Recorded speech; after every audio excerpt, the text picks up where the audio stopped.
What's up, guys? Welcome to Fresh&Fit Podcast. We're with Johnny Mitchell, man. We're going to be talking about crime. Let's get into it.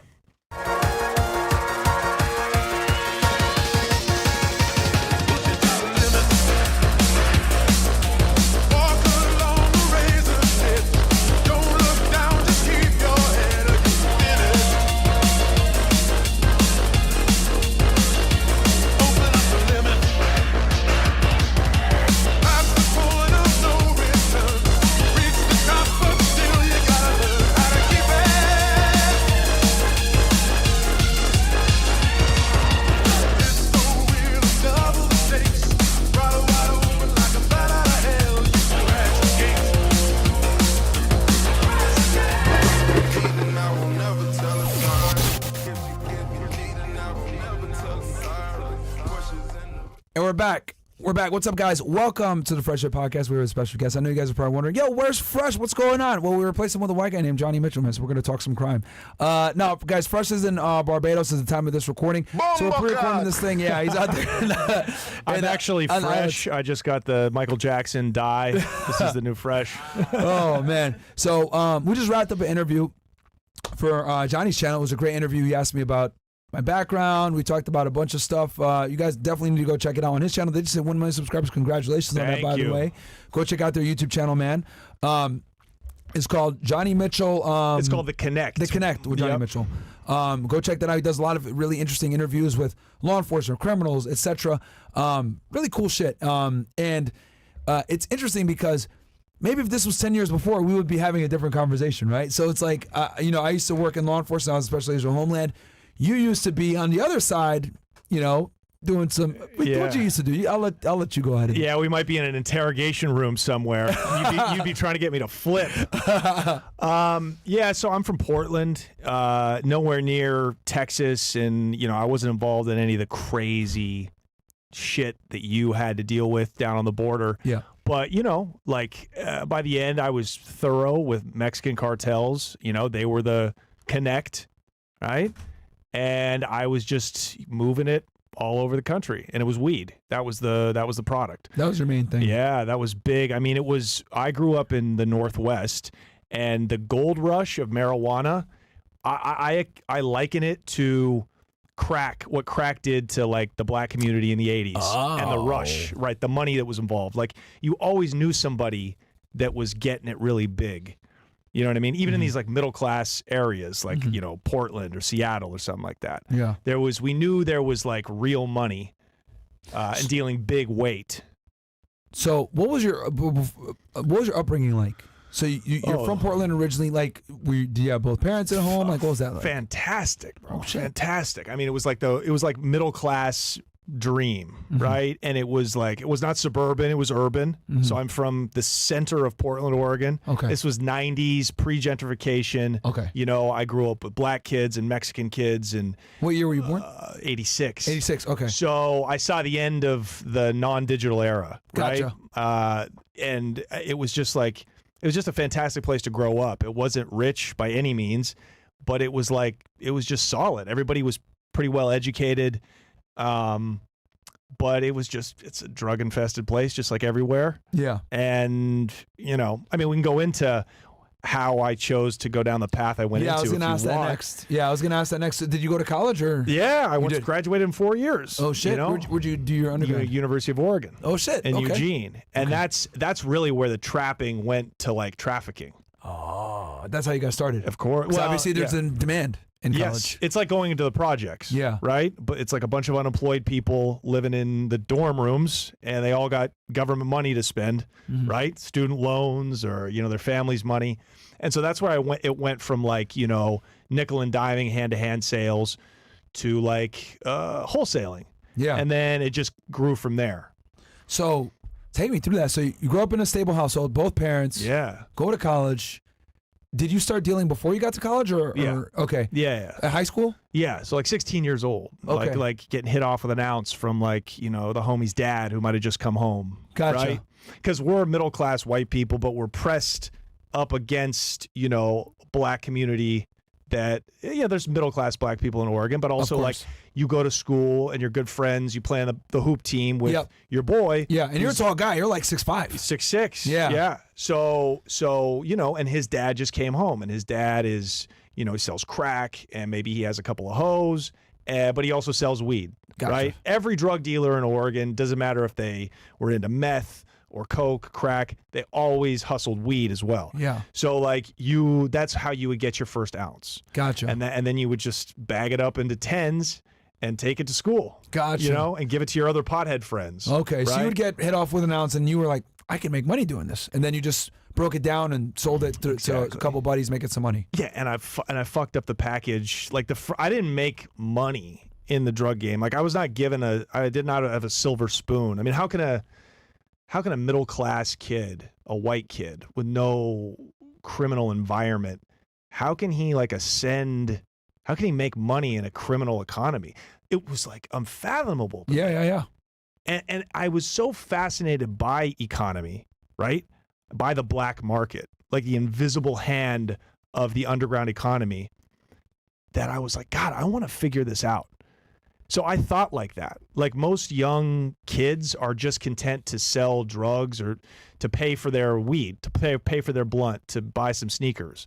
But even at a young age, I remember I'm like, I want to be one of those guys that's like big time. Oh, shit. Like you'd always hear about a guy, he went big time. You can't even get a bag from him now. Yeah. Because he's big time. Yep. And I was like, God, how can I be big time? Yeah. Damn. Yeah, okay. so it was weird. I was like when did weird you have guy. Did you have that mindset in high school or once you got to college? No, in high school. In high school, but I didn't believe it was real until I got to college and I actually started making connections and seeing how it would work, how you actually logistically would make this happen. Gotcha.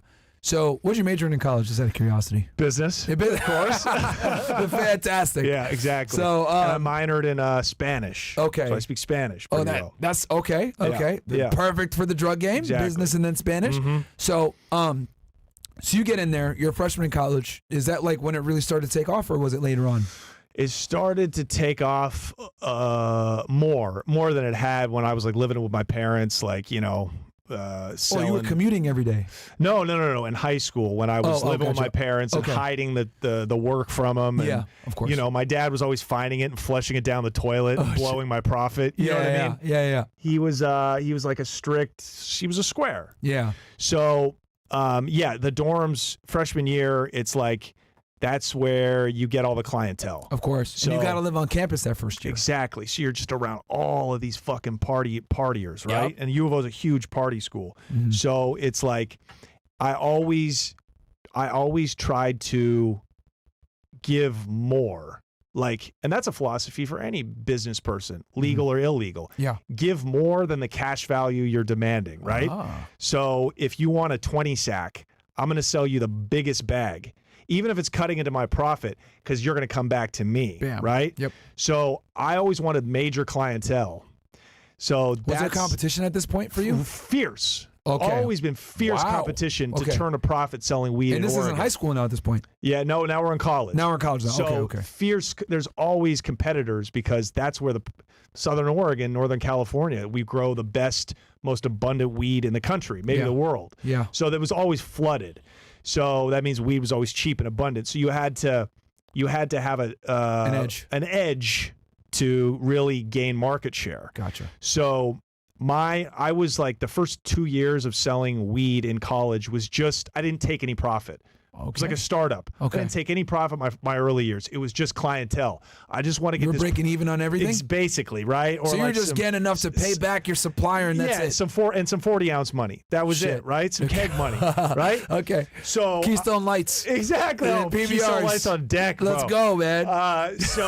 Damn, so many blackouts. So many blackout nights off Keystone Light and like Milwaukee's Best. Yep. Beast Ice. So Natty Lights. So shit, man. Damn, you've been to college. Of course. Where'd you go to college? I went to Northeastern in Boston. Okay, Yeah, nice. I was drinking the Perbers. the PBRs. Yeah, I was drinking the PBRs, man. And what else? I didn't drink that much in college because I was an athlete, but when I did get a chance, Keystone Light, of course. Yeah. Get a 30 rack for like $10, $12 back then. Yeah, you think you can drink? You come drink with these white boys. I couldn't keep up. I couldn't keep up. Exactly. Man, I couldn't keep up. So So yeah, basically it was like I would look at these people that were paying their rent, which back in Eugene in like the mid 2000s, early 2000s, it was like $500 a month. But I'm like, God damn, you imagine if we pay our rent off of weed? I mean, what else could there be? Yeah. It couldn't get any better than this. Yeah. So we finally.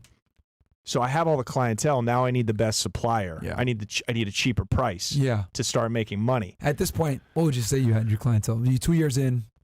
I mean, shit. If I'm buying a pound, I got 20 guys, 20 people either smoking or selling smaller quantities for me, right? Okay. So 20 people established. Exactly. That are buying from you. But so many transactions. Yeah. Like I'd say 20 drug dealers, 20 people that were buying to resell for me, 20 workers. Okay. You know what I mean? Who knows? Holy shit. Bro, I had.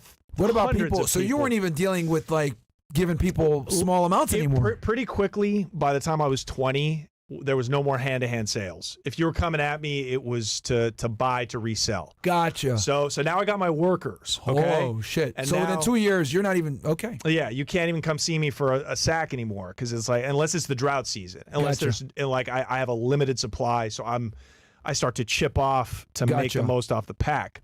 But anyways, tell me if you want me to slow down with this drug dealer lingo. This is great. This is great. So now I got my workers. Now I got my clientele. Now I'm going to make some profit. I got to find the wholesaler. All right, at this point, are you exclusively only dealing with dealers? You're not dealing with no high level clients that are buying from you just because they want to buy from you and they have that personal relationship? No, that was only cocaine. So we started to supplement the income. It was like, we were bubbling coke. You know what I mean? Okay. And we're talking like 4 ounces at a time. Okay. You know, if you heard of somebody that had a connect that was bringing it up from California and it was fire, maybe, and you didn't have a lot of weed at the moment because it was August and it was dry, meaning like the weed all got sold out from the harvest, which happened before legalization. Product would actually be scarce. I believe it. You know what I mean? I believe it. And so having a grow house was a problem back then in the mid 2000s. You can really go to you can do some serious time. Yeah, or get robbed. Yeah. We were getting robbed. People were robbing each other left and right. Even like college people were like, dude, we got held up at gunpoint. Then we would go rob somebody to get our money back. Wow. You know, you would rob the rip crews that robbed you. We would rob the guy who was less dangerous than us. Smart. Okay. You know what I mean? So Fair it's enough. like there was this black kid named Manny. Shout out to Manny. I hope he's free. I doubt it. But he was from Oakland. Yeah. And he was not a student. He was built like a nose tackle, right? Just this big black dude with dreads. And his sole function in life was to rob college white boy dealers because he knew they wouldn't retaliate. Because what is my choice? I'm either what am I going to rob him and be like, tag, you're it? No, somebody's going to get killed. Yeah. So not only that, they don't want to bring attention because if you get caught selling drugs on campus, you can lose your FAFSA, you can lose your financial aid. Dude. Like, they're not gonna go to the cops Exactly. So it's like that was a perfect lick. Yeah, it is a perfect lick. So when Manny would rob us, and he would usually just kick our door down. He never like robbed us at gunpoint. Yeah. But we would be like, okay, well, I'm going to go find somebody I'm the Manny to him. Yeah. You know, because that's really like, you have to know that the person, it's like a game of, it's like calling somebody's bluff. Of course. Like, you're not going to do shit about this. Yeah. I'm going to take this. Yeah. In fact, I'm doing you a favor. Yeah. I'm putting you back on the straight and narrow before something really bad happens to you. Yeah. Because the next guy you see is going to be even worse. That's a good way to rationalize it. So it's like, there was some duct taping and some tying people up and taking the stash. And it was, I regret that time, but I was just so thick into the mentality of the game that to me, I just justified it. Let me ask you this. Yeah, you did a fantastic job of doing it a second ago. So you mentioned that you guys, 2 years in, you got 20 people working for you. You only dealt with like people giving stuff directly once you got into cocaine. When did you make that transition? Because that's like a big step almost. Like once you transition from like, at least with every dealer that I've ever talked to, they remember when they made that transition from just weed to coke. Because now you're officially a real drug trafficker. Oh yeah, I'm like a real dealer at that point. I'm a drug dealer. Yeah, for sure. Did you make that transition in college or? Yeah. This was like 2007 when I first started selling coke. To me, coke was a great game because look, it's a modest investment with a high profit margin. Huge. And you don't have to sell to other drug dealers.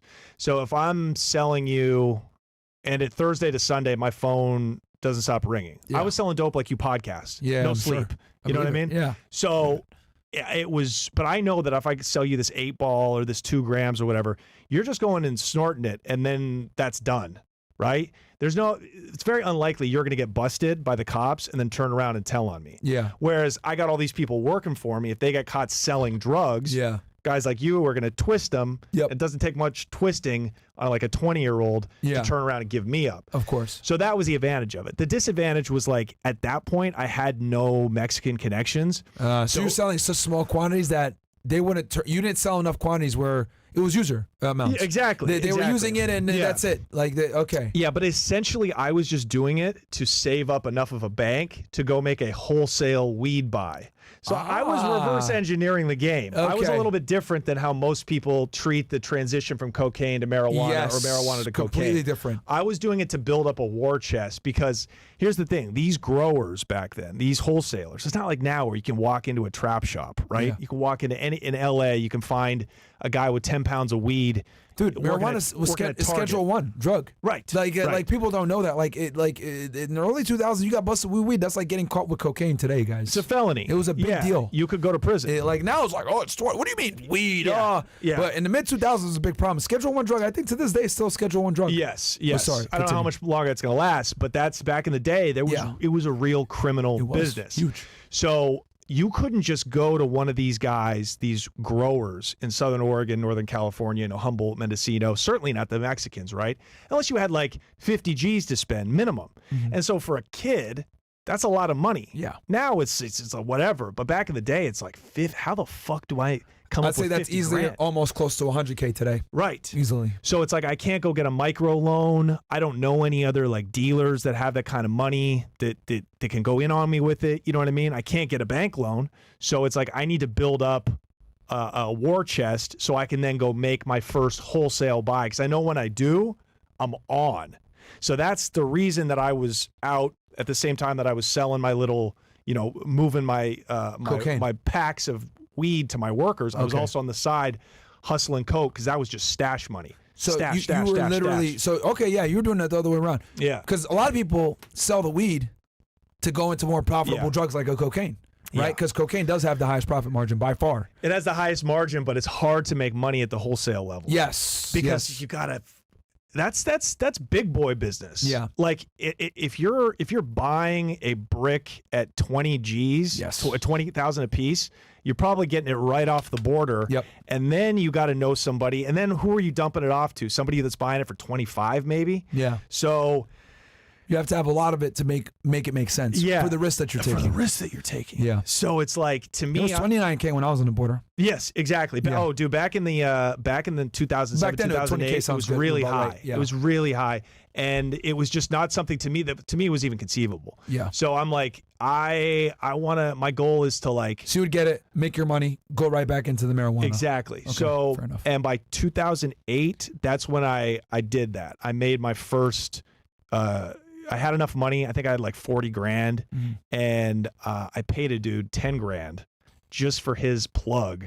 This is how valuable knowing a grower was back then. That was proprietary. Yeah. That was really difficult to know a guy like that and he would change your life. Yeah. And it was just a friend of a friend who I went to school with, and I met his uncle was a grower in Southern Oregon, and now I'm getting hit off 20 pounds at a time. Yep. At like 2,500 a piece. That 2,500 a that piece. 10,000 you paid saved you tens of thousands of dollars. Exactly. And now I'm instead of dealing with 20 guys, I'm dealing with 3, and they're picking up 5 pounds at a time and giving it to their retailers, who are giving it to their retailers. So now I'm on. Now I'm a drug trafficker. Okay. You know what I mean? No more drug dealing. I'm trafficking. Real quick timeline. So we talked about you're dealing the weed. 2 years in, sophomore year, you roughly got 20 guys working for you. You're doing a little bit of cocaine just to make more money so that you can go ahead and get even more marijuana. Yeah. I mean, not a little bit of coke, over a lifetime it was kilos, but it was just, in this gram at a time. Yeah, at this 8 era. ball at a time, yeah. Okay, so in this point in college, like sophomore year, you're doing some coke grams. At what point did you get this secured this connect where you were now you're able to get pounds at a time of weed. Yeah. Is this graduated college at this point? No, it's my senior year. Senior year. 2007 going into 2008. Okay. Yeah. So your senior year, you got this connect now. Are you still dealing with the coke, or are you like, fuck this shit, I don't need it no more? I put the coke down basically. I picked it back up when I did meet these cartel connections that had fire. And that's where I probably could have stepped up and really started to make some crazy money wholesaling coke. Of course. But I was making so much money moving weed that it didn't need it. Didn't need it. Okay. You know, it's a scary business selling cocaine. Dude, that's when the violence and the real crazy shit happens is with the coke. You know, high risk, high reward when it comes to cocaine. Yeah. So now your senior year, now you got your connect. You pay $10K to get this plug. You get him. He's hitting you off what you said, 20 pounds a week? 20 pounds a week. Okay. Yeah, and I'm making like $500 profit per pound, which for a kid that was making like $200 a week, maybe. Yeah. For years. Back then, yeah. I was like, dude, I looked at my partner, Reggie. I was making about that much when I was in 2008 too. I was working at fucking Macy's, doing loss prevention, chasing shoplifters while you were selling weed. Exactly. Making way more than me. So what were you making at this point? How much per month? So if we can make $5,000 a week. You're making $20K a month? 20, but I'm splitting it with my partner. Okay. My co-D, my best friend to this day. Was that the guy that hooked you up with the connect or no? No. This was just a college kid who ended up strung out on dope, meth, and he was getting ready to go away because he got caught up, and he was getting ready to go do like 6 months or something. Yeah. So he was like, hey, I know you got cash. You've been looking for this guy. Like, he needed some money when he was about to go in. So I hit him off, and he made the connection. So he put you in touch with the guy that put you in touch with the plug. Exactly. Before he went away. Exactly. Okay. And then you said that you were splitting your money half and half with this guy before he went away? No, with my partner. With my drug dealing partner every week. You know, everything was 50-50, right? Gotcha. Okay. So I'm just we're each clearing $5,000 a week. Okay. So I'm sorry. No. We're profiting $5,000 a week. We're splitting that. So, you know, okay. So you're making $10K a month. Which is like, dude, in 2008, that's a fuck ton of money. I'm like, there's no way things. I looked at my tax-free too. I'm like, bro, there's no way things can get any better than this. Yeah. Like, think about that. Like, all I want to do is pay my rent. Right. In Oregon. And it's like, now I'm 22 years old and I got a 6-figure business. I'm like, I'm fucking rich. How am I going to spend all this money? Yeah. 10K back then in Oregon, that's a lot of money, man, a month. So and you're a college kid, you didn't even get your degree yet. Yeah. Okay. So and paid off. There was no loans. Oh, you paid her off. Shit. Didn't ask no questions. No. Didn't go fuck. Okay. You know, never had to ask my parents for any money. Oh, right. Shit. Like, what did your parents think? Well, the thing is, I would go home for the summers, and they would always catch me with like backpacks full of 30, 40 G's, you know, kick me out the house for finding pounds of weed. Oh, you know what I mean? No. So I put them through a lot. Yeah. So they did not approve of it. What'd you do? How'd you because, all right, let me just ask how you did it, and then I'll talk about my side. How'd you you're obviously getting all this cash. Did you put it in a bank account? Did you just let us put it under a mattress? What'd you do with it? No, we were unsophisticated at the time. It was just we keep it in a safe. Yeah, had all cash. All cash. Yeah, there's no concept of money laundering. Not until like it started to become like $50,000 a week. That's when we had to clean it up. But at that time, it was really just. It was just stashing it in a safe deposit box in banks. I'm not gonna lie, under our own name. Yeah, you know, cowboy shit. Yeah. But you know, $100,000. It's like you can conceal $100,000. Yeah, you can. But it's when it's $100,000 a month, that's when it gets tricky. Right? Yeah, that's when it gets hard to sleep. Of course. So yeah, you know, we just keep it. We pay our boy, and he just stash it at his crib. You know, keep the work. At the other homie's crib. Yep. And so never keep money and drugs together. Exactly. And we'd get rule number one. And we got stuck up one time, and we were like, bro, we don't have anything for you. Like, here's a couple $100 cash and some weed to take on your way, but we don't have shit. Yeah. Like, we don't keep it where we sleep. Of course. So, you know, the years move on. Yep. I get out of school, and now scaling up slowly at this point, right? Every year making more and more. But it's becoming harder. Because weed is it's more and more flooded in Oregon. Okay. Right? Like medical marijuana is like fully legal and accessible now. What year are we in now? 2009. Okay. 2009. So So yeah, it's like Hydro is bigger on this time too. Yes, exactly. So hydroponic, I remember everybody's like able to grow more and more and more. Yeah. What that's going to do is drop the price, right? Yeah. Or put a cap on how much you can get, wholesale for a pound of weed, right? Because we don't deal in kilos, we deal in pounds. Yep. So for weed. Yes. Yeah. For the audience, kilos is only a drug and heroin and meth thing. Marijuana is always pounds. Yes, we're American. We use the metric system. Yeah. So, or is it not the metric system? Kilos is the metric system. Kilos is the metric system. We use whatever is not the metric system. For marijuana. What is the metric? What is the R? We use the imperial system, right? Which is interesting because even in the law enforcement side, we would use pounds only for weed. Right. Kilos for everything else. It's so weird. But you know what? Yeah. I noticed they do it with meth now.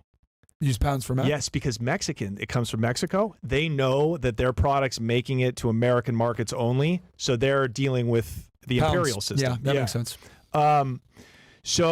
But it's getting harder to just move the shit, right? Yeah. And so now it's becoming a problem of demand rather than supply. Yeah. So it's like, and we saw the writing on the wall, like legalization's coming. Yeah. It's coming. Yeah. Like we're about to get put out of business. Yep.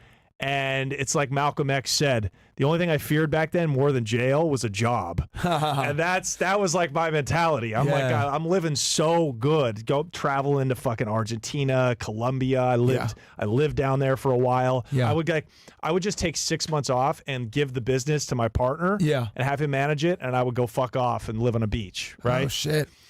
So, but now it's like reality. How much are you making now at this point in 2009?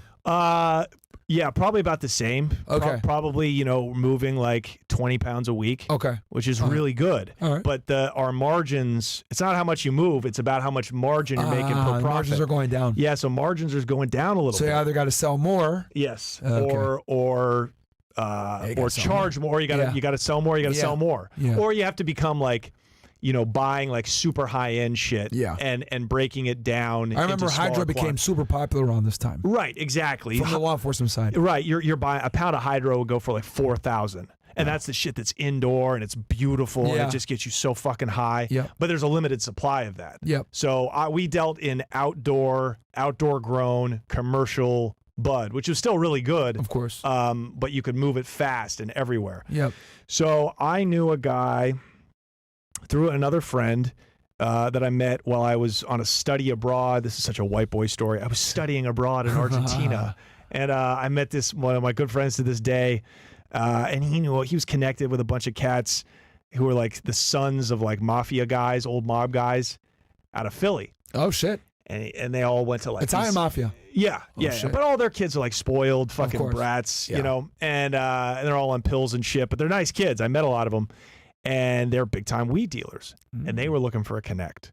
They were looking for a West Coast connect. Yep. The way I needed drugs used to be frowned upon with the mafia, but they turned a blind eye. Exactly. And these aren't mob kids, mobbed up kids. They're just from criminal cultures. Yeah. So they're looking to expand, and they need like the wholesale plug. And back in the day, if you were like a weed dealer specifically on the East Coast, you wanted like a Cali Connect. Of course. Because we had the best prices for them. And the best quality weed. Yes, exactly. Compared to the East Coast bullshit. Exactly. So, I was like, well, hey, look, I'm looking to expand the market. And I'm like, what do you think they would pay for like a pound of this shit I got? And they were like, yeah, he was like, I don't know, probably 35, 4,000. I was like, I think that would work. Yeah. Because I'm getting them for 22 now. Yep. And flipping it to them for 35. That's $1,300 profit per pound. Yep, per pound. Now, if I can do 20 pounds of that. If I can do 20 a week, this becomes $1 million operation very quickly. Yep. And then I ended up doing 50 a week by the end. Wow. You know what I mean? So it's like, and this is now I'm getting pounds for $2,000 during the wet season, the harvest season. Yep. I'm picking it up from these guys from Sinaloa who are operating out of those, Northern California forests, and they're sending all the money back to Mexico. Of course. Right? And because Mexican weed sucks.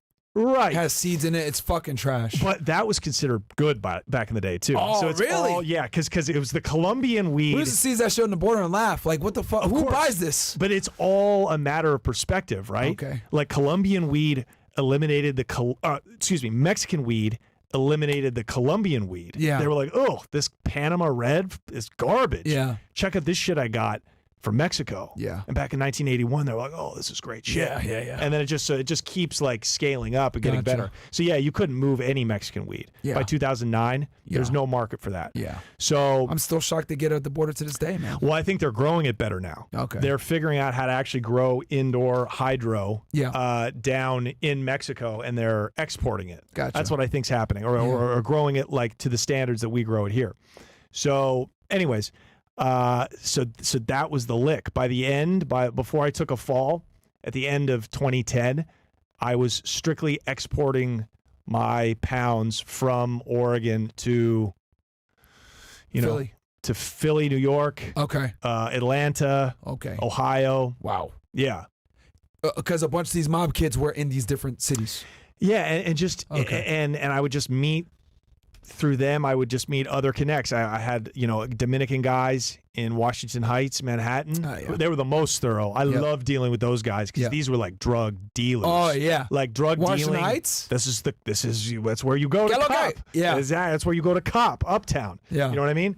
So it's like I would tell, they'd be like, how much you get from me? I was like, I only got 30 pounds. They were like, what? You only got 30? I'm already sold out. What's going on? I have these sold already. Yeah. I need 50. Like I could never get them enough. Yeah. And they were very, very thorough. You Yeah. know what I mean? Whereas like the white boys were like, they were sloppier. Because when you're dark, when you're black and brown, Yep. you just got a target on you more. Yeah, so yeah, you're yeah. more careful. Were you ever worried about like these guys getting busted and then coming back to you? I was worried about that, but I was also like, in my mind, I'm like, okay, I've created some separation because I'm sending all this shit through the mail. So it's like, at least I've got phony names and phony IDs. So they never knew you, or you never met any of these guys. I did meet them. Some but, of them? Okay. But I only met most of them just once, and not their whole crew, just one guy. Gotcha. And that was your POC. Exactly. And they didn't have any info on me except that, my name was John, right? So Tall white guy. Exactly. So I never delivered drugs to them personally, and it was always through intermediaries that I sent the boxes off, or So you did everything through the mail.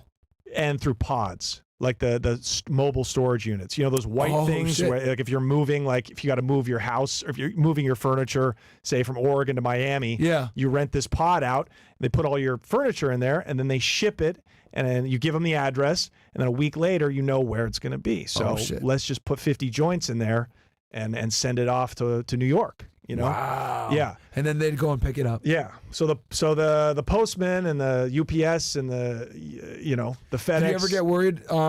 They Sending delivered the drugs dope through the for me. mail, because automatically you send it through the mail, postal inspector is going to be involved, federal automatically. Yeah, I did think about that.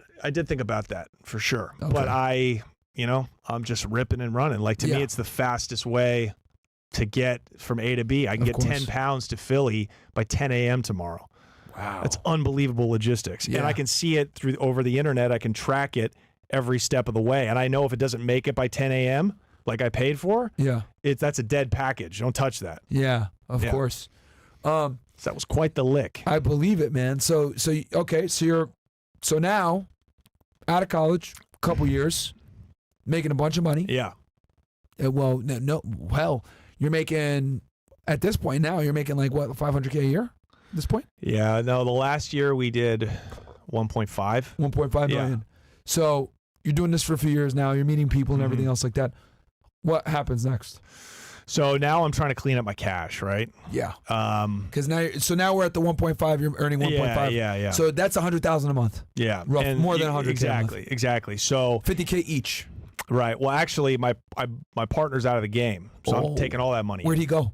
He just retired. He said, "Fuck it." Yeah, Did he make enough and went straight? Yes, and he paid off all of his, like, he bought a house, paid off the mortgage with it, paid off the student loans with it. Like, he's real, like, that's like that's how you're supposed to do it. That's a successful drug dealer. Yeah. That's as successful as it gets. Yeah. Is getting out of the game. You know what I mean? What did he do to like sustain himself after?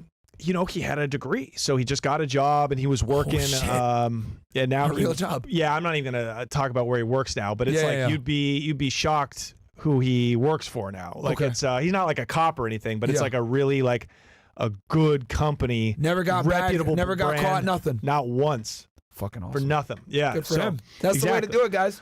For all the drug dealers out there, that's what you're supposed to do. It's quitting while you're ahead. That's the only way. Yeah. Literally. Wow. Yeah. So and I just didn't think that way, man. I'm just like, God, 1 million is nice, but 2 million, it's got that ring to it. You know what I mean? Shit. So he got out way before this 1.5 million. Yeah, thing. exactly. He got out before I started shipping it. Oh, he got out early. He missed out on a lot of money. Okay. Yeah. He got out when you were making when we were making $100K a year. Yeah. You know what I mean? Each. Okay. So he did that for like what, 1 or 2 years and got out? Yeah. He was working with me from the beginning of college, end of high school, all the way till until we graduated college. A little bit after, yeah. So he probably earned about $500K and got out. So he did well. Yeah, he did well, but he didn't get rich. You know what I mean? Yeah. I'm like, fuck, let's make millions off of this shit. Like he got out to pay his debt. Exactly. Have a cushion to buy a house. Get the fuck out. Yeah, I'm like, shit. Well, let's make hay while the sun shines. Yeah. You know. Yep.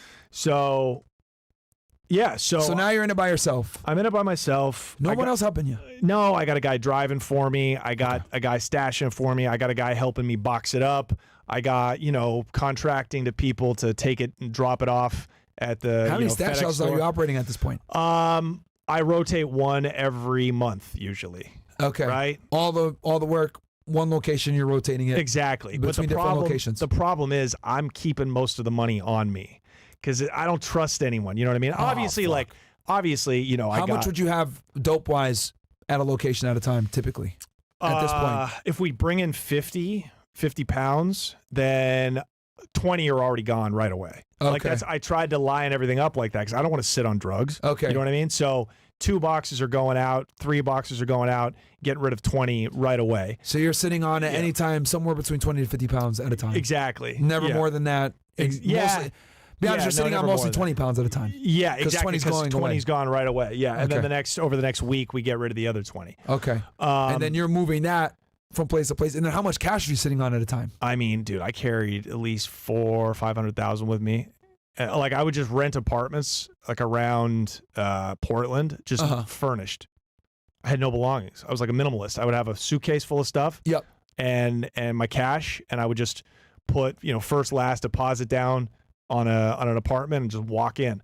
Wow. And I would just rotate spots like that. It was kind of fun, dude. How long would you stay at a location? Like 6 months? A couple of months. No, like 3 months. You know what I mean? They'd let you get at least that short, or would you just like keep it for a year? Just month to month. Just like I would just pay. They let like you do that? Yeah, especially back then, bro. This is before Airbnb, and this is like the recession, 2010. It's like people are hurting. Yeah. So you just pay good people off. Yeah, like you're right. Good people that aren't corruptible, when they need money, they'll look the other way. Because they're probably upside down on that property and they're stuck with it. Exactly. So like, let me get some fucking money. Yeah, Exactly. You're right. Yeah, and I just didn't get around, dude. You think about it's a fucking recession. Meanwhile, you're walking around 400K. Exactly. So you think about, and then of course I have 100,000 in a safe deposit box under my brother's name. I got a couple 100,000 stashed at my mom's house. Right. I got storage units with cash and boxes there. So and I'm like, okay, I need to start washing some of this. It's going to take time to clean up this money. Of course. And I'm going to lose, like, I'm going to pay a tax on it. Like, because if I buy, if I start flipping Jordan sneakers and buying them for $1,000 and I sell them for 600, at least I can declare that 600. Yeah. But I've still got tax 40% on it. You know what I mean? Yep. So it's like you're going to pay a tax if you're a drug dealer, wher you want to or not. Yep. Yeah. So but I didn't get to it fast enough. You know what I mean? Like it was just, I just didn't survive on the streets long enough to like see that fulfilled. Because my plan was to get out of the game. I knew I was going down. Okay. Like, and we had a stash house raided in 2009. Well, it's really kind of why like my partner ended up quitting, is because he didn't get caught that time, but I did. I was there, and we got set up just by one of our workers, and got raided. But it was like 5 pounds, couple of $1,000. It wasn't much, right? It was just it wasn't feds. It was just local pigs. Yeah. Right. And you were at the house at the time? Yeah. Oh and shit! Did you get arrested? Yeah, I got arrested. My man got away, and your buddy, your partner. Yeah. So which was fine. You know what I mean? He got out after that, but and they were trying to get me to flip on my guys, my connects, but bro, in my mind, I'm like, I'm not telling on the connect. I'm about to blow this business up. I need him. Yeah. You know what I mean? That's the plug. Did you lower your, hey, I only got caught with a few pounds. I don't know what the fuck you guys are talking about. Just a worker. No, exactly. You played dumb, right? Yeah. And I was smart. Fresh out of college, no criminal record. So I got a really good lawyer, and I just pleaded out to a suspended sentence. I got a felony, but no jail time. Yeah. Right? But now I'm on the radar. Of course. So I know if I get popped, again, I'm going down. Yeah. So the pressure is definitely on. So did you reverse engineer and figure out how they basically put the press on, they traffic stopped one of your guys or some shit? How they? I don't know how. When you got the discovery? I don't know how he got jammed up, but he did a controlled buy. Like we were talking about on my episode, right? He had marked money and he went in, and this was a guy that was picking up pounds, and he just did that a couple of times, and they got a warrant, and But they didn't know who owned or operated the stash house. They just thought you were a worker there too. Exactly. Gotcha. Exactly. So, I got a slap on the wrist, relatively speaking. Yeah. And just local PD. Exactly. Okay. But now I'm federal. Now I'm moving it all across the country through the mail. This is stupid and brazen, right? But I was getting so much money. So you started moving it in the mail after you got tagged like this. Exactly. You still took the I was still doing it small time through the mail, but then when we got hit, I was like, I'm not dealing with anybody else locally. I'm only because I was trying to create that. So that was the impetus separation. Exactly. Okay. So ironically enough, you actually took a little bit more risk to avoid the culpability of people working next to you. Because what do we always say? Possession is 9/10 of the law. The law, absolutely. So I thought there could be some deniability. There could be some mitigating circumstances if I get jammed up. And I was right. So you get jammed up. At this point, you got the stash house situation where you're rotating it. You carrying the cash with you. How many workers do you have for you at this point now that you don't trust anybody or you're worried? You mean workers buying from me? No, guys like that, or who's moving the stash of drugs? Only you? No, me and my guy. My guy's rotating it, so I would tell him your partner that got out? No. Another the guy that was another running. Guy you trust. The guy was basically just guarding it. You know what I mean? Okay. We would pay different people to keep it there. You know what I mean? And again, these are college kids who don't have any jobs. Yeah. So $500 a month or paying their rent, that's a big deal. Did they even know what was in it? We would tell them, we got a couple of pounds of weed. Okay. We got a couple of pounds of weed, and then we walk up there with fucking 4 duffel bags. Yeah. And they didn't care because they're like, all right, I'll just take the money. Yeah. And then, so you had one trusted guy that would move it for you, basically. Exactly. At that point. So you downsized significantly once that happened. Exactly. Okay, fair enough. So only point of failure was that guy, and then the mail system, really, because you're moving it across the country. Exactly. So you don't got to deal with you don't got to worry about, only got to worry about storage of it to mail it before you mail it, and then carrying the cash. Exactly. Okay. Exactly. Right. So the problem came with the cash. Cash was the big problem. I was going to say they always trace it back. And that's what ended up taking me down was not the work, it was the cash. So, I would get packages of money sometimes that would show up, $30,000, and it just smelled like people have been smoking blunts and blowing the smoke all over the bills. I'm like, guys, you can't wrap the money this way. You got to wrap my money like I wrap your work. You got to vacuum seal it. Of course. You know what I mean? Be really careful. The feds go after money. They interdict money. That's huge. That's a more effective strategy than going after the drugs. Yeah, way more. So, because I can lose all the product I want, right? I can I got such good credit with my connects that if we lose a package of 10, we can figure it out. We'll either split the loss or it's not a big at deal. this point you're getting drugs at consignment. Exactly. So I never took consignment, but I could take it if I wanted to. Really? Okay, so you're always paying up front for it. Yes, I'm getting it from these guys, these Mexican guys, and it's I don't want to owe them anything. Gotcha. Unless I have to. Okay. So because they would always offer, because if I'm picking up 50, they'd be like, take another 50, please. They're good about that. When they see you're really moving it, they're like, God, they really love you. So, but I was like, nah, I just like to take what I pay for. Yeah, exactly. Fair enough. So you lose it. You don't got to deal with no bullshit. Exactly. That's actually if more drug traffickers were like you, they wouldn't get caught. They wouldn't have to worry about consignment, because that's a big problem when you take drugs on consignment. Exactly. Okay.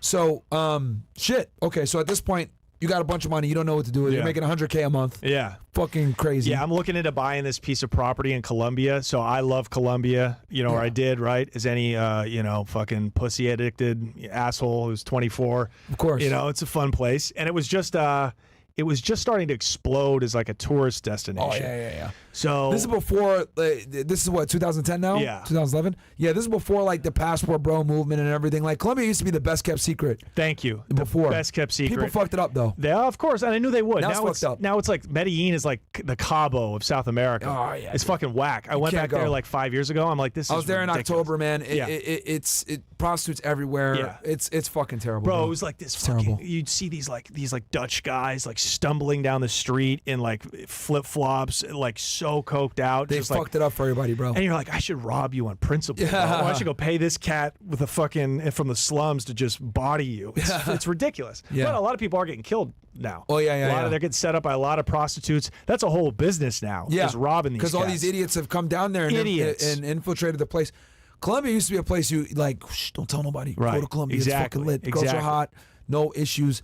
Now it's just a fucking brothel. Hey, let me look there. at the camera and tell your fans, Yeah. she don't love you. Yeah, facts. Remember that when you're in Medellin, Yeah. and you think you've met the one, she don't love you. She does not. She does not, guys. But I knew I could just look around back in 2010 and be like, okay, in 10 years, this place is going to be overrun with tourist money. Yeah. So I was in Cartagena and in the north, and it was like this little Around town. the water. Exactly. Really and I nice. was like, oh shit, I can fucking, and I knew I was like seeing a girl who was connected, and she actually lives in the States now. I talked to her recently. She's doing great. Shit. She got out, but her fucking, her uncle was involved with this money launderer. Her uncle was a money launderer. Yeah. And so she connected me with this cat, and I was going to buy this piece of basically raw land and develop it into like it was either going to be a hotel or a hostel or just an Airbnb. That was gonna be your out. That was gonna be fire. Yeah. That would really work. And then that's where I would put like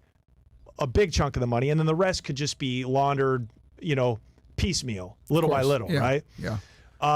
Yeah, and so I was going to give him $400,000. I was going to bring it to his man in New Jersey, and I was going to have to move the money. I was going to bring it to his contact in the States, and then his guy was going to call down to Colombia and be like, okay, he brought us the money. Then he was going to buy the property for me and then put it into my name. Gotcha. That's how that laundering scheme was going to work. Gotcha. But I never got around to it. The guy ended up getting smoked. He got killed. Oh, fuck. Okay. You can't get funny with those people's money, bro. Of course not. Those people are still dangerous. Like, it Of doesn't course. even as many tourists as there are, bro. You'll get killed in Colombia. 100%. So, yeah, and so that was like, fuck. Damn, So you what am I couldn't going to do do with all that. this cash? And I just kind of felt the walls closing in. You know what I Yeah. mean? And, What year is this now at this point? It's the end of 2010. Okay. And I was like, shit, bro. And I was getting depressed, and I don't know. I was feeling like my world was like getting smaller and smaller. Because when you are that level of the game, you Yeah, isolate. paranoid. Yeah. You're paranoid. You isolate. You can't tell it. Like your loved ones what you're doing. Every high level drug trafficker I've ever arrested, you know what's funny? When after you arrest them, they always fall asleep. Best sleep of my life Yeah. was my first night in jail. Yeah. Oh, I can finally go to bed now. Yeah. It's like I slept 5 years in one night. Yeah. They're always paranoid. But sorry, continue on. No, So- I'm getting emotional now. Yeah. Oh, it's so gay. Anyways. No. Dude, I've been, trust me, I get that first night of sleep with any crook is always. Oh, it was such a relief. Yeah. So to know it was over. Yeah. But anyways, so what happened was, as I told you, a lot of times the money, never from the Dominicans. The Dominicans always had my money, like they overpaid, and it was just, everything worked incredible with them. But Because they're dealing with worse drugs. exactly. And they're just, Weed is nothing for them. but they just know how to sell drugs. They Yeah. just know what Yeah. time it is. They're Yep. just very professional. Yep. Shout out to the Dominican Shout out to community. the Dominicans out there, man. The best drug traffickers. So they really are, man. Yeah. So, and there's nothing, by the way, there's nothing gangster Guys in about the back them. laughing, There's nothing, the Haitian guys laughing. Yeah, Haiti, yeah. you need to get your shit together. So the other end of the island. So, but these white boys are just, it's very like, they're kind of sloppy. And Yeah. so one day they're sending me back a package with, I think it was like 37,000. Oh, I was gonna say that. So when you got paid back, that was what I was gonna ask. I didn't want to interrupt. They always just sent you cash back through the mail. Oh yeah, yeah. Nowadays, bro, it would be like Bitcoin. Like Yeah. there's so many other ways now Yeah. to hide it. Yeah. I feel like the story it would have been different. Yeah. But back then it's like Crypto wasn't a thing back then. yeah, Let's just keep it exactly. And honest. it's like I'm not gonna jump on a plane, fly there, and then drive the money back. I can't Nah. do that 4 times a week. No, it's just not gonna that's happen. fucking terrible. I know some people do that. They have like lot. mules that do that. Yep. But like for me, it's like, no, I'd rather just risk it through the mail. Yep. So they ship the money back. Exactly. Okay. So a package of money, like I said, had about $37K in it.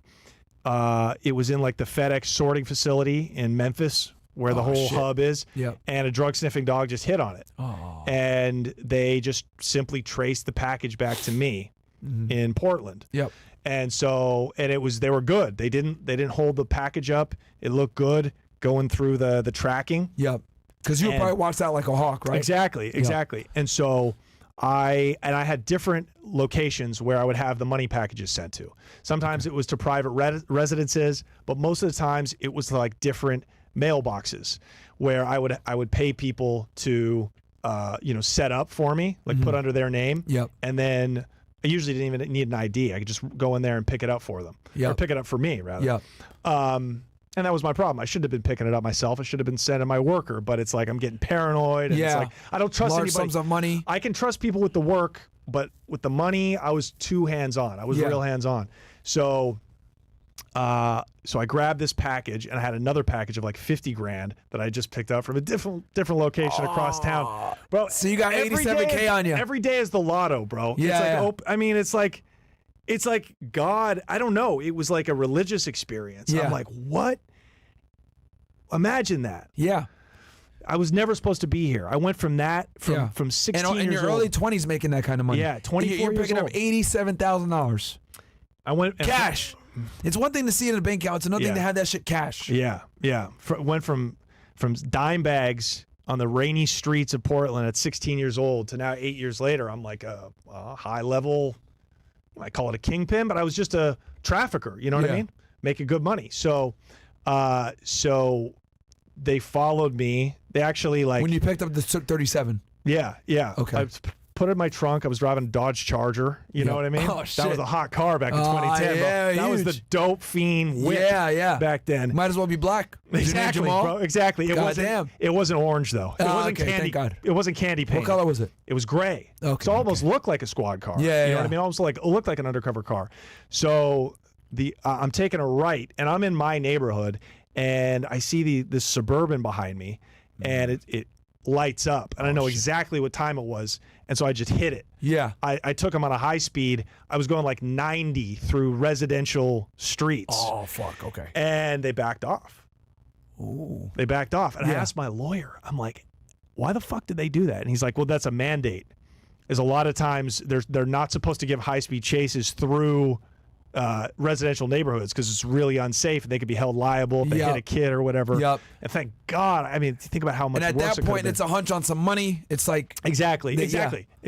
So they can't say you're a dangerous felon or some shit like that. Exactly. So I parked the car in kind of this like secluded area close to my parents' house, and I waited till it was almost dark. And where I was living at the time, one of these like short-term rentals, was only like a mile from my parents' house. Gotcha. So I picked up the 2 money bags and I just walked back to where I was staying. And mind you, I never had the fucking anything in my name. I didn't. Who did the car belong to? Because you already know they were running those tags like crazy. Yeah. The car belonged to my brother. Okay. And the apartment was under my name. Okay. Another thing that was odd that I normally don't do. Yeah. But it's hard to keep it tight all the time. Yeah. Especially when you're like moving every other, and it's a pain in the ass, and it's like, okay. So I get back to my apartment. So the car's in your brother's name. Yeah. The car's in the brother's name. There's nothing it doesn't trace back to anything, right? He has no priors or anything like that. Yep. But they ran the plates, and they say, okay, and they know okay, Mitchell. So they're running that name, right? My name's not on the money packages, but they're running Mitchell. And now I'm a felon. I'm in the system. And I still to this day don't exactly know how they found me, but, So was it a discovery? Half an hour. That's what I'm saying, bro. I told you cops lie in the discovery. I don't know how they found. This is the state. Yes, exactly. It was the local vice and drug squad. It was the local detectives that found me. They found the crib I was living at. Half an hour after I got back, I hear bum, bum, bum, bum, bum. The cop knock on the door. Yeah, and so I look out, and I was like, "What's up? What's going on?" And they were like, Portland PD, open the door, And I'm like, do you guys have a warrant? And they were like, open the door. I'm like, okay, so they don't have a warrant. Yeah. Because they would have kicked the door in. Busted the door in. Yeah. So I made them go get a warrant. And by the time I got back, it was dark. And this is still during the day at this point. Yes, exactly. This is September, so it's still the pretty long days. They get back, pound on the door again. They got the warrant. I'm like, just don't kick the door in. It's a nice lady. I open it up. I was like, I don't have anything. You actually stayed. You didn't run. No, I didn't run because they're waiting. They're posted up outside the house. Fuck. Okay. So and so so they really sat. Okay. Yeah, that makes sense. Okay. Yeah. And I'm trying to get my story straight. I'm trying to compose myself. And I got some loose weed in there that I'm flushing down the toilet. But I don't have any work at the crib. I never keep work with me. Smart. But they got a whole shitload of money, right? Mm-hmm. They got like $500,000 of cash. You had $500,000 with you that day. $500,000 and like fucking 2 gigantic Ziploc bags full of burner phones. Oh shit! So yeah, they can. So they got all this money, right? But they don't have any product, and again, it's just like 3 white boys. Yep. They're like, what the fuck? Who are you, motherfucker? And they were pissed off. Yeah. I took them on a high speed. Yeah. You know what I mean? Yep. But this was not you were living there by yourself, right? Yeah. Okay. Yeah. And it was just this really nice, 1-bedroom apartment on top of another house. And I had the whole floor. And it was just like really just like a lovely Portland neighborhood. I don't know how else to describe it, you know? And they just grilled me. And I'm like, okay, they're asking me all these questions. They don't know who I am. Yeah. And I was like, oh, fuck, okay. Yeah, that means they don't know anything. Yep. I'm like, oh, fuck, these motherfuckers just got lucky. Yep.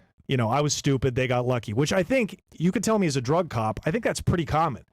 I think yes, when it comes to local PDs, etc. A lot of the times, they get fucking lucky, bro, when they get hits like that. And you got to remember, that's probably the biggest hit that they've ever had. Right. So how often they find a fucking skinny, goofy white boy?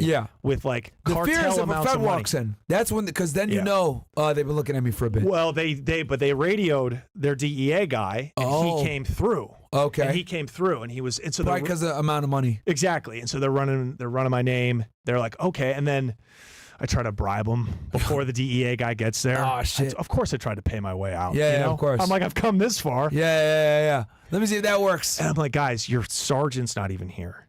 These are poor. This is not the feds. I'm like, just say I got away, bro. This is $500,000 cash right here just because I knew I had my get the fuck out of town money. Yep. I'm like, just... Where'd you have, how much other cash did you have at this point? I had another...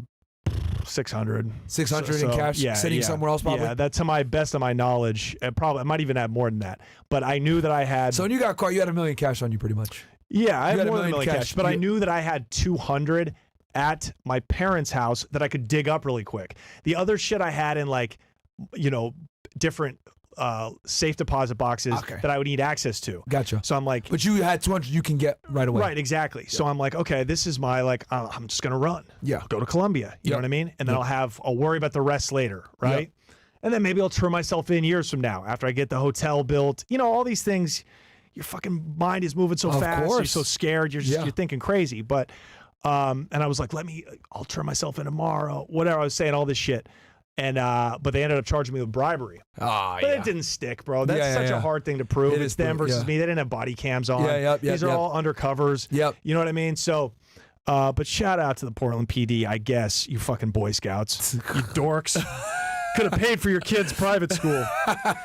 Anyways. Damn it, they weren't dirty. Fuck. If these had been East Coast Italians, bro, maybe they'd be on a new fishing boat. NYPD in the 70s. Yeah, NYPD in the 70s, yeah. Exactly. Some Dominican guys out of Florida. Yeah, maybe. You want to talk about corruption? Yeah. Florida. But yeah, so and they knew that I was connected. Yeah. But well, the amount of money, yeah. Yeah, so and so they're trying did the DEA guy ask you any questions or no? He was not as aggressive. He was like, okay, can we flip him? Like they were like, okay, he's probably a weed guy, but maybe he has some maybe he can lead us. Did he ask you any questions? He was cool as fuck. Like he was like, you know what time it is? Like they would tell on you, you know what I mean? Like it's like, we're gonna bring you down. We got you. He's really playing the good cop thing. He's like, we got so much evidence on you. We know you're on suspended sentence. A guy from my old bust showed up, a real cool cop, And he was like disappointed. He was like, well, first of all, he was like, God damn. I was like, Mitchell, you really fucking leveled up, didn't you? And I was like, fuck. So I kind of felt bad. I'm like, for like not turning my life around after he busted me the first time. Because he caught you the first time. Yeah, because he was cool. With like 2 pounds, right? Yeah. They're like, oh, okay, he's going to quit. He's with done some with turn your shit. life around money. We just scared him. Because keep in mind, he thought that you were a low-level guy just being a stash house operator. Exactly. Next thing you know, they catch you with a Ziploc full of phones and $400,000 cash. They're like, what the fuck? This guy's a regional guy. They're like, oh, he's really fucking timing. Like, he's really doing this. So, and even cops respect that shit. You know what I mean? So, and I was like, you know, I'm sorry about that whole high speed thing. Like I was really leveling with them. I'm like, I didn't mean to do that shit with you guys. I was just scared, you know? Yeah. So then they took me downtown and so what they officially book you on? Bribery and what else? Money laundering. You know, they tried to put a dope charge on me. Yeah. Right? No drugs though. No, but I kept it game tight. So every fucking week. Did you say I want a lawyer, or did you like say, or you just didn't talk? No, I knew my lawyer was gonna get caught. I was like, guys, I can't. I can barely speak. I've got cotton mouth. I've got so much adrenaline. I haven't eaten all day. I'm exhausted. Okay. I was out partying the night before. I'm like, I can't, even if I want to talk to you guys, I can't do it right now. All right, so you played it off. Yeah, so and my lawyer's paid. He's a dirty drug lawyer, dude. I've sat at cafes with this fat I called him the fat man. Yeah. He's a great guy. Better Call Saul type shit. Exactly. He had 4 fingers on one hand. I don't know what that was about. No joke. I'm not making this up. He had 4 fingers. But I was took some drugs on consignment then. Yeah, exactly. Or he lost a couple of cases for some bad dudes. Yeah. But you want another one? No, I'm good. I'm good. Sure? Maybe it's just some water. Actually. Okay. But so I called him and I was like, my first call when I went downtown was to my mom, of course. Who's the first person you call when you get in trouble? Of call course. Your mom. Yeah, of course. And I was like, Mom, I'm so sorry I fucked up. I need you to call the fat man. That was the code. Yeah. So he came and saw it. So they booked me, charged me. I'm on probation, so there's no bonding out. I got cash to bail out for days. Of course. They didn't even give me a bail. Of course not with that kind of money. And they fucking revoked my passport too because they were like, that makes sense. They were flight risk huge. Exactly. If I was able to get out, like, bro, this cat's got money. Yep. So I was like, Jesus, this is serious. Like, what the fuck have I done? And so I'm no joke, for the first 3 weeks as I'm in jail, languishing, and I've never been in jail before, and so you're just completely beaten down because you don't know the process, right? I'm already fighting. I'm already like learning prison politics. Oh shit! So every other day, you're just sitting in a jail. You're not even in a prison yet, right? Yeah, I'm not even in the dorms. I'm in like high security jail. I'm in the downtown Multnomah County jail where it's 23-1. Yeah, you're still 23 hours a day. And then you get a little yard time, but it's brutal. Why are you fighting with guys? Because that's when you go to jail, it's immediately, especially in a place like Oregon that's so disorganized, like you fade immediately, or else you have to go to PC, protective custody. I got to sit with the fucking sex offenders. No thanks. I'll just fight. I don't care if I get my ass beat. What'd you end up fighting for that first time? Just respect, just to stay on the main line. Really? Yeah. So it was you just get in first night. Yeah. And I saw who I had to fight, which is this big skinhead dude who I ended up bidding with in prison later. Ended up being actually a pretty cool dude. But so we went in the bathroom and we stood on our feet, just bam, bam, bam, bam, bam, bam, bam, bam, bam, bam, bam, bam, for like 45 seconds till we're exhausted. And the guard broke it up. Didn't even send us to the hole. He's like, he knew what it was about. He's like, oh, these guys just came in here. Just go back to your cells, you fucks. Guard just let it happen. Yeah. So sometimes you fight, you don't even get a hole shot. That's how much fighting's going on in there. You know what I mean? Or worse. So, all right. But I was so, the feds would send people down, like the DEA guy. He'd be like, Mitchell, you got a visitor. So it was either my lawyer, I almost said his name. I should get, shout out to Gorski. If you get in trouble in Portland, see if Mr. Gorski, big fat Polak, is still living. He's a terrific drug lawyer. But, oh, shit. So if it wasn't him, it was these DEA guys, and they're like, "Have you had enough? To come in and flip Have you had enough?" Like I used to do that. I used to do that. You used to go down to jails. I used to let them sit in jail for a few days and come back. Bro, and that's the mechanism because it's torturous in there. They twist you, and they're like, "Just wait, he's gonna crack." Yep. But the thing is, I used to do that shit all the time. And the thing about it is, how many times did DEA try to come and talk to you? 4 times. 4 times. And you were there for how long? Well, I ended up being in jail for 8 months because I didn't cooperate. Because my lawyer was not one of those lawyers that's like, I don't work with rats. Bro, you wouldn't have any business. Don't believe any lawyer who's like, I don't work with snitches. They always do. They say that's how they get the best terms. And also, they want shit to go to trial. And the Flores twins, who I'm friends with, who are going to come on the Connect, just a little teaser. Nice. They're the guys. Chapo's the guys who took down Chapo. Yeah. These are the guys who are making $10 million a month. Doesn't Yeah. get any higher than them. Yeah. They're like, drug lawyers want to go to trial because they could charge the most money. Of course. So that's why they say don't work with rats. Like, lawyers are scumbags. Yeah. So my lawyer wasn't like that. He was like, look, you can definitely here's your choices if you want to cooperate. Yeah. The problem is you could be working for these guys. You know how the feds are. Yeah. You bastards. There's no contract that says you will give us Senor Lopez and then you will walk free. It's like you're going to work until we say you're done. Yeah. We've had guys on my show that have cooperated that had to work for the feds for 10 years. Yeah, I believe it. And my lawyer was like, look, they just have a bunch of cash. All they have is cash. We can just turn it over to them. And now all we have to deal with is the state who doesn't have a drug case. Yep. But because the feds didn't take it at this point. It's just a state case at this point, right? Well, the feds originally picked it up. And then when we made the proffer, they turned it back over to the state. Okay. I was going to say that next. Yeah. You don't cooperate until you get a proffer. Right. Is the key. Exactly. Well, yeah, exactly. So, because at that point, they can't use anything against you at the 5K proffer. Right. So I didn't proffer. Proffering's the wrong. It was forfeiting. It was forfeiting. Oh, okay. It was forfeiting. So you didn't cooperate at all. You didn't do shit. I gave him. I said I will not contest the $500,000. So you did not proffer. Let me make that fucking clear, everybody, for the audience. No, I didn't. He did not proffer. So that means you did not cooperate whatsoever. No, I did not. I because my lawyer was like, look, you're gonna do. You got your probation revoked anyway. You're gonna do time. So let's just. Where's the rest of your money? Let's see if we can get these guys to forfeit the rest of your money, and then now. They'll turn it back over to the state, we hope. And now all you got to do is fight this bribery charge, which is shit. Mm-hmm.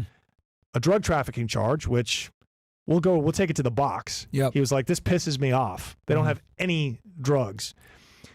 Now we're just really looking at a money laundering, reckless endangerment. Yep. We're taking them on a high speed, which we can get down. And we'll tie that in with the... We'll tie that in with the probation violation. We'll try to get you drug treatment while you're in there. Mm-hmm. You know, like we try to get you out in a couple of years. And I'm like, that's a lot better than cooperating with the feds for 10 years. I'd rather just go do 2 and try to just figure out my life. Okay. You know what I mean? So you said at that point, what made you say, fuck it, I'm not talking to the police? Like what, because at this point you hadn't spent a lot of time in jail. Yeah. Did you have like maybe people that you knew that had cooperated that got fucked, or? No, it was what my lawyer said. It was the fear. The lawyer said don't do it. The lawyer put the fear in. He said, I don't like this as much as the deal we can get. You know what I mean? Okay. And I'm already been in there fighting, and I'm like, okay, I survived the fights. I haven't been stabbed. You know, my crime is a good crime. I got good paperwork, meaning, you know, these fucking OGs in there are like, what did this fucking dork, what did he get caught with? This kid was a fucking kingpin? Okay, I like him. Respect him. Okay. They respect intelligence in there. Yeah. And they respect somebody who's well-spoken and who they can't just go send on a dummy mission to go stab somebody in front of the guards. Of course. You know what I mean? Like there is like... there is a respect that like robbers... high-level drug dealers, people that have put in work. Yeah, and they're gonna respect those. Bank robbers get respect. Yeah. And also, I told them, the feds keep trying to get me to pop, and I won't do it. And they're like, they saw that I kept staying in jail. Yeah, they're like, okay, this kid's holding his water. Yeah, right. Yep. So. I'm like, let's just give them all my money. And I didn't give them all my money, but I gave them most of it. You know what I mean? At the end of the day, I had almost $1 million in cash, and you know, I had this great lawyer, and my parents. How much did you give them? I gave them over $900,000 in cash. God damn. Yeah. So. So basically, you said I gave them the two. I gave them the 2 lock boxes that I had. Yeah. With each had almost 200,000 bank account. Safe deposit boxes that I had. So for you, basically in exchange for you forfeiting the cash, the feds agreed to not pursue federal charges against you. Yeah. And the case just stayed state. You stayed state. So for hiding your drug money, that's a money laundering charge. Okay. I'm getting that. I know I'm pleading out to that for sure. Yeah. You know what also helped me in my favor was the fact that weed was almost legal. She did plead out to that. Yeah. So you pled out to that and gave them the money. Exactly. And that was the plea agreement. Exactly. Okay. Fair enough. Exactly. So and how much time did you end up getting for that? 36 months. Not bad. Yeah, and I got I had it plus time served. State so time, I got but state time still it was still 85%. You still had to do 85. Yeah, but I got But here's the thing. I somehow avoided getting, I had like 4 strikes for fighting and hole shots in the county. So I had to go do time at a maximum, but I stayed out of trouble for the most part there. So I got classed down to minimum security, and they had this new drug program. There's so many drug felonies. People are going in for weed charges and drug charges, too many for them to handle. So I went to this like boot camp program when I got out, when I got to the minimum, and it got me like almost a year cut off my set. Shit. Yeah. Okay. So I ended up doing like 18 months. Nice. Year and a half. Yeah. Nice. So I mean, shit. Not you know, bad. for a year, for decades of fucking trafficking and living on the razor's edge. I mean, it worked out. It was the white boy special, you know? Yeah, I guess It was so. the white privilege. That is a thing. And I'm not like some PC fucking dork, but like white privilege is still is, if you want to look at like the last bastions of like real institutionalized racism, because most racism doesn't exist in the U.S. I agree. It's not on the books. There's Contrary nothing to what these crybabies say. There's nothing holding people back Not at all. in the laws. Nothing. But the real discrimination I did see was in the justice system. Okay. But that has a lot to do with education too. Yeah. And, class, actually. Yeah. You know what I mean? Of course. Like a guy like you, well-spoken, educated, if you got caught with a bunch of work, you would probably get a much sweeter deal, even though you're dark-skinned, than your producers. I'm kidding. You guys are great.